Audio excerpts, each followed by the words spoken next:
I should have a cooler bottle opener than this. Wait, a woodworker, I'll just make one. The first thing is to cut up the wood to fit on my 4th axis CNC. The design is going to be based off my Mario Bros. Henna print design, which is a project I'm allegedly still working on. The goal is to have a Mario up top and a warp pipe on the bottom. And since I went to school for 3D modeling, I should be able to quickly model out this warp pipe. I placed the wood stock onto the 4th axis. The 4th axis is basically a lathe on the CNC.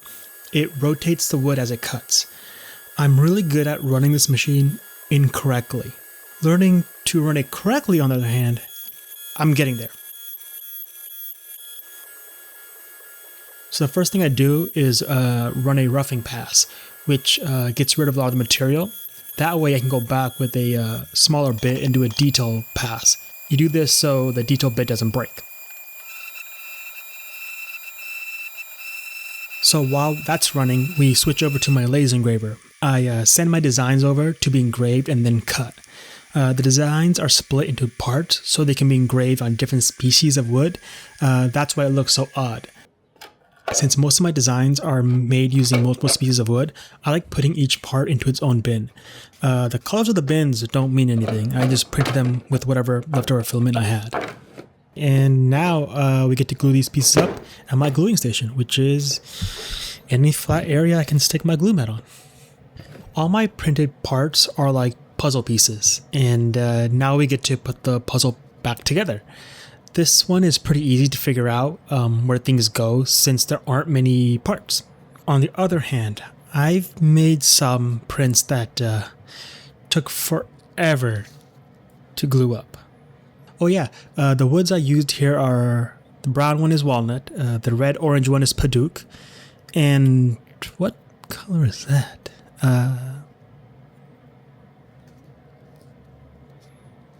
The Pantone 722C is cherry.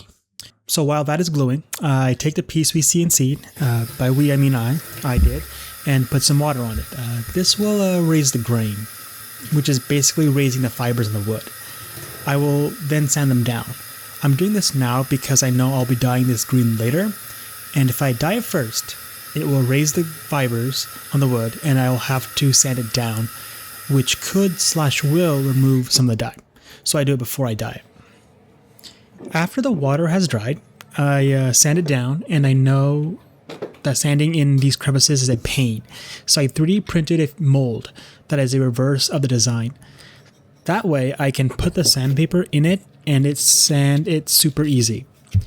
And as you can see, that doesn't work out. So I have to sand it by hand.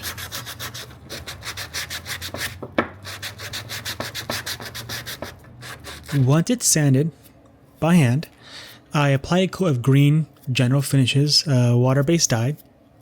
It turns the wood, surprisingly, green. Then I walk over to finish gluing the Mario design. Fast forward a bit in time, and then I glue the Mario design to the warp pipe.